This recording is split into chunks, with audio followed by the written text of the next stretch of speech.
So anyhow, we're up here. Dave's helping us today. Should have some other videos. Dave, who works as a millwright at Ford's, he says this is totally OSHA approved. He says they've got a different set of OSHA laws up here. So we're going to work on the wiring on the trailer. So I'm betting that big pile of wire nuts down there is where the problem is. So anyhow, but we are OSHA approved here. This is this is the way we get stuff done up here at the property. It's a matter of getting it done, not whether it's going to work. But that 4x4 is going to keep any creep out of the tractor, and the trailer only weighs 1,600 pounds. We got 2 heavy chains on it, so shouldn't go no place. All right, the first part of this video was showing you our OSHA approved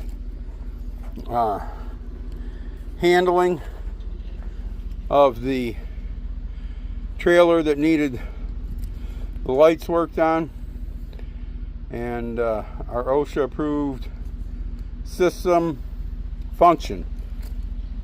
So what was the matter with the lights ended up being really stupid. So apparently somebody, what didn't make sense was every time you plug it in, it would short out. So somebody had disconnected their trailer like this, not I, it happened before I bought it, and pulled away with the wiring harness, and about half the wires inside the end here, about half the wires were disconnected. So in order to get it up here where I had a tractor to lift it up, I have these temporary lights, and they work fine. So anyhow, and they were not color coded correctly, so I used my meter and figured out which ones went where. I disconnected all the bulbs, so I didn't have no grounds, and I found out that I did not have a short straight to the frame, because when I pulled all the bulbs out, all of them were open.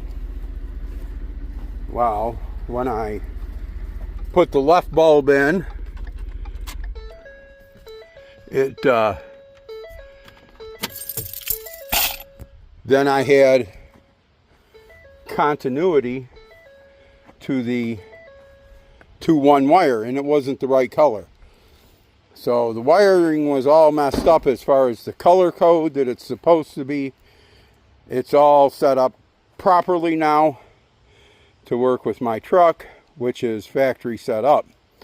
So if you ever have a problem and it's a trailer you just bought, look inside that end and make sure all them wires are connected, and it might save you a lot of work. So like I always say, like, comment, subscribe. Get out there and do something, even if it's OSHA approved. And God bless you, and God bless America.